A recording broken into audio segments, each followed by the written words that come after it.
na época do seu reinado sobre a terra. Alexandre o Grande tinha uma irmã por nome de Tessalônica, então a cidade de Tessalônica recebe esse nome em homenagem a esse homem. A cidade ficava a cerca de 160 quilômetros de Filipe. Segundo a história, Paulo vai ver a necessidade de pregar aos irmãos de Tessalônica, porque ali dentro a idolatria tomava conta, como em todas as cidades gregas e romanas da época. A idolatria, o paganismo, os cultos pagãos, os cultos oferecidos a deusas prostitutas e coisas demasiadamente pagãs e malignas aconteciam no meio de Tessalônica. Aí Paulo diz: aquele povo precisa ter um encontro com Jesus Cristo.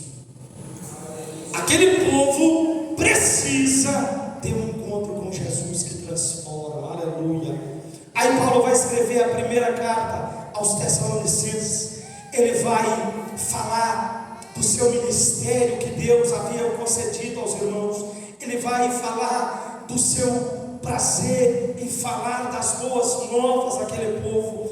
Aí no capítulo de número 4, Paulo está dizendo do amor de Jesus. Paulo está dizendo que os irmãos precisam se converter ao Evangelho de Jesus e viverem uma vida diferente, mudada, transformada. Aí quando Paulo está citando essas palavras, a Bíblia vai dizer que no capítulo 4 ele escreve e diz que existe uma dúvida no meio dos irmãos.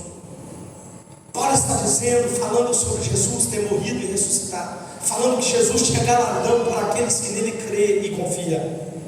Aí um dos irmãos da igreja vai dizer: Pastor Paulo, o que vai acontecer quando a gente morrer aqui? Vai acabar a nossa história? Acabou tudo?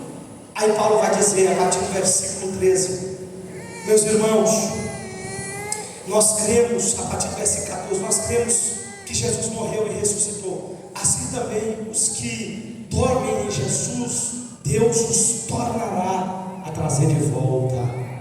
Aí ele vai dizer: eu tenho uma palavra para vocês, que nós, os que ficarmos vivos para a vinda do Senhor, não precederemos os que dormem, porque o mesmo Senhor descerá do céu com alarido e voz de arcanjo e os trombeta de Deus, e os que morreram em Cristo